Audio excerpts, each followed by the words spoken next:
So friends, আজকে চলে এলাম আরও একবার এমন কিছু লাইন্স নিয়ে যে লাইন্সগুলো তোমরা দৈনন্দিন জীবনে প্যাসিভে বলে থাকো। অনেক ক্ষেত্রেই ইংলিশে আমরা এমন কথা বলি যে কথাগুলো হয়তো অন্যের দ্বারা কিছু একটা কাজ সম্পন্ন হচ্ছে এরকম বোঝাই। যখন এরম ধরনের কথা বলি তখন সেক্ষেত্রে লাইনটাকে যখন ইংলিশে বানাতে যাই কনফিউশন তৈরি হয়ে যায়, ঠিকঠাক কনস্ট্রাকশনটা অ্যাপ্লাই করা হয় না। কারণ সাধারণভাবে আমরা যে সমস্ত কথাগুলো বলি ম্যাক্সিমাম কথা আমরা অ্যাক্টিভে বলে থাকি, তো তার জন্য যে আর কি ফরম্যাটটা হয় সেই ফরম্যাটটা থেকে প্যাসিভের ফরম্যাটটা আলাদা হয়।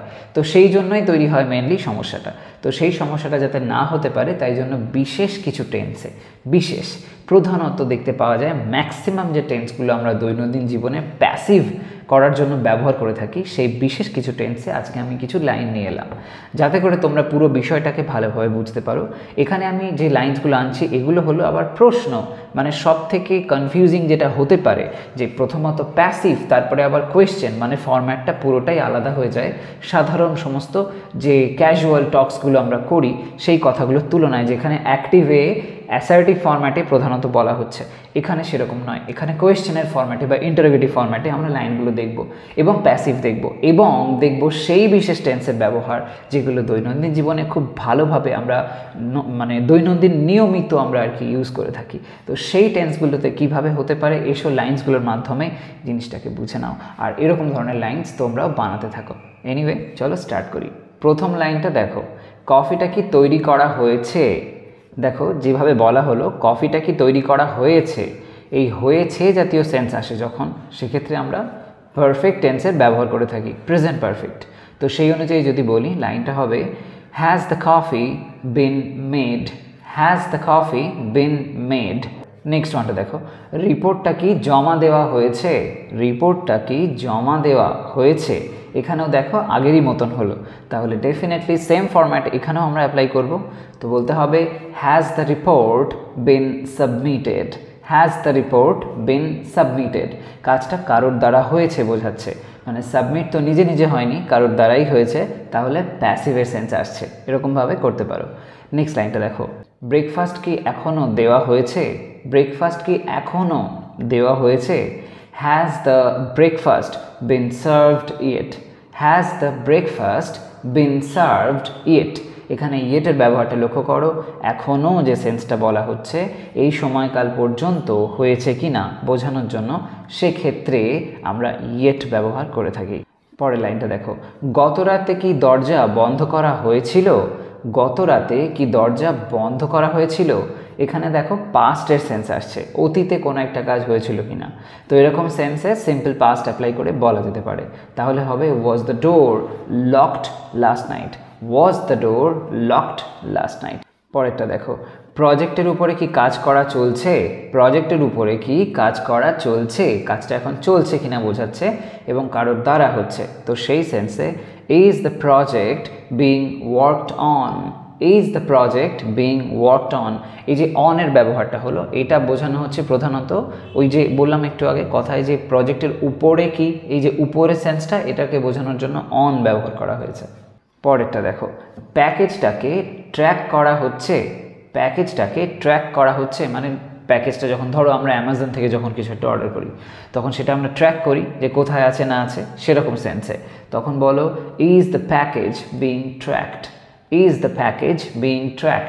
নেক্সট লাইনটা দেখো, সময়সূচি কি আপডেট করা হয়েছে, সময়সূচি কি আপডেট করা হয়েছে। এই যে হয়েছে সেন্স আসছে, এই অর্থে আমরা প্রেজেন্ট পারফেক্টের সেন্স অ্যাপ্লাই করাবো। ওকে, তো সেই অর্থে অনুযায়ী আগে যেরকম হয়েছে সেই সেন্সেই করতে হবে হ্যাভ বা হ্যাজ ব্যবহার করে। তাহলে লাইনটা হবে has the schedule bin updated, has the schedule bin updated. এখানে এই যে সময়সূচি অর্থে আমি স্কেজুল ব্যবহার করলাম, তোমরা স্কেজুলও বলতে পারো আবার বলতে পারো শিডিউল, এটাও হয়, দুটো প্রনাউন্সিয়েশনই চলবে। পরের লাইনটা দেখো, সার্টিফিকেটসগুলো কি প্রিন্ট করা হয়, সার্টিফিকেটসগুলো কি প্রিন্ট করা হয়। এই যে কথাটা বলা হচ্ছে এটা যেন নিয়মিত হয় বা রোজকার একটা ঘটনা, যে বা যখনই করা হয় প্রতিবারই এরকমভাবে হয় কিনা। তো এই সেন্সে এটা একটা সিম্পল প্রেজেন্ট টেন্সের লাইন, তো সেই অর্থে আমরা লাইনটা এরকমভাবে বলবো are the certificates printed, are the certificates printed, কারোর দ্বারা প্রিন্ট করা হয় এরকম সেন্সে। পরের লাইনটা দেখো, অ্যাপয়েন্টমেন্টটা কি নিশ্চিত করা হচ্ছে, অ্যাপয়েন্টমেন্টটা কি নিশ্চিত করা হচ্ছে। এখানেও দেখো একটা কন্টিনিউয়াসের সেন্স আসছে, প্রেজেন্ট কন্টিনিউয়াস টেন্সে লাইনটা বলা হয়েছে, তাহলে বলতে হবে is the appointment being confirmed, is the appointment being confirmed. পরের লাইনটা, লনটাকে কি কাটা হলো, লনটাকে কি কাটা হলো, তখন বলতে হবে যেহেতু সিম্পল পাস্টে আসছে কারণ বলা হচ্ছে কাটা হলো, তো সেই অর্থে বলতে হবে was the lawn mod, was the lawn mod. এখানে লন মোয়িং করা বা লন মো করা মানে হচ্ছে লনটাকে কেটে ফেলা, লনের ঘাস টাস কেটে ফেলা, এরকম সেন্সে। পরের লাইনটা দেখো, কাপড়গুলোকে কি ভাঁজ করা হলো, কাপড়গুলোকে কি ভাঁজ করা হলো, এই যে কথাটা বলা হলো একই রকম সেন্সে।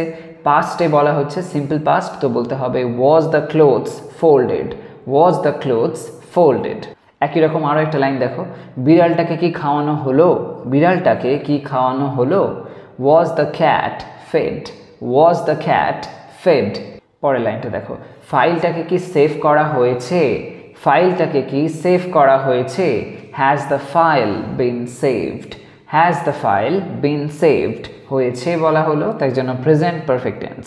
চাবিগুলো কি খুঁজে পাওয়া যাবে, চাবিগুলো কি খুঁজে পাওয়া যাবে, এখানে দেখো যাবে বলা হচ্ছে তো সিম্পল ফিউচারের সেন্স আসছে, তখন সেই অনুযায়ী প্যাসিভ করলে বলতে হবে will the keys be found, will the keys be found, এরকমভাবে। পরেরটা দেখো, মুভিটা কি দেখা হচ্ছে, মুভিটা কি দেখা হচ্ছে, চলছে বোঝাচ্ছে তো সেই সেন্সে is the movie being watched, is the movie being watched. পরের লাইনটা দেখো, সফটওয়্যার কি ইনস্টল করা হবে, সফটওয়্যার কি ইনস্টল করা হবে, will the software be installed, will the software be installed, simple ফিউচারে প্যাসিভ হলো। পরেরটা দেখো, বাড়ির কাজ কি দেখা হচ্ছিল, বাড়ির কাজ কি দেখা হচ্ছিল, তো এইখানে কাজটা চলছিল বোঝানো হচ্ছে, অতীতে চলছিল, তো সেরকম সেন্সে was the homework being checked, was the homework being checked. Next লাইনটা দেখো, টিকিটগুলো কি কাটা হয়েছিল, টিকিটগুলো কি কাটা হয়েছিল, তো সেই অর্থে were the tickets purchased, were the tickets purchased, simple past টেন্সে বলা হলো লাইনটা। পরেরটা দেখো, বইগুলো কি বিতরণ করা হলো, বইগুলো কি বিতরণ করা হলো, এরকম সেন্সেও আমরা সিম্পল পাস্টে অ্যাপ্লাই করি, তো সেই অর্থে were the books given away, were the books given away, give away মানে হলো বিতরণ করে দেওয়া বা ডিস্ট্রিবিউট করা, এটা হলো একটা ফ্রেজাল ভার্ব। পরেরটা দেখো, এই বাক্সগুলো কি ঠিকঠাকভাবে রাখা হয়, এই বাক্সগুলো কি ঠিকঠাকভাবে রাখা হয় মানে এটা নিয়মিত হয় কিনা এরম অর্থে, তাই জন্য সিম্পল প্রেজেন্টের ব্যবহার করতে হবে, তাই বলতে হবে are the boxes kept properly, are the boxes kept properly. পরেরটা দেখো, গাছগুলো কি কাটা হয়েছে, গাছগুলো কি কাটা হয়েছে, প্রেজেন্ট পারফেক্টের সেন্স আসছে, তো বলতে হবে have the trees been cut, have the trees been cut. পরেরটা দেখো, টিভিটা কি বিক্রি করা হলো, টিভিটা কি বিক্রি করা হলো, তখন বলতে হবে was the TV sold, was the TV sold, simple পাস্টে। পরেরটা দেখো, তোমায় কি বারবার বোকা বানানো হয়, তোমায় কি বারবার বোকা বানানো হয়, বারবার বানানো হয় কিনা বলা হচ্ছে, বোকা বানানো হয় কিনা তার মানে এটা নিত্য নৈমিত্তিক বিষয়, তাই জন্য সিম্পল প্রেজেন্ট ব্যবহার করব, তাহলে বলতে হবে are you fooled again and again, are you fooled again and again, again and again একটা ফ্রেজ, এর অর্থটা হচ্ছে বারবার। চলো লাস্ট আরও একটা দেখে নাও, আগুনটা কি নেভানো হলো, আগুনটা কি নেভানো হলো, was the fire put out, was the fire put out, এখানে পুট আউট হলো ফ্রেজাল ভার্ব, এটার মানে হচ্ছে নেভানো, তো যেটা এক কথায় ইংলিশে আমরা যদি একটা শব্দে বলি বলতে পারো এক্সটিংগুইশ। ওকে, তো আজকের এই ভিডিওর মধ্যে দিয়ে তোমরা দেখতে পেলে কিভাবে আমরা প্যাসিভের ব্যবহার করে দৈনন্দিন কত এরকম ধরনের সাধারণ লাইনগুলোকে বলতে পারি, যেক্ষেত্রে আমরা প্রধানত দেখতে পেলাম কয়েকটা বিশেষ টেন্সের ব্যবহার, যেমন simple present, simple past, present continuous, past continuous, present perfect এবং সিম্পল ফিউচার। এই টেন্সগুলো দৈনন্দিন জীবনে ভীষণভাবে ইউজফুল, তাই এগুলো প্যাসিভ করার সময় অনেক ক্ষেত্রেই কাজে লাগে, তো এগুলোর ব্যবহার করো এবং যেভাবে আমি লাইনগুলো বানালাম সেরকমভাবে তোমরাও বিভিন্ন রকম লাইন্স বানাও।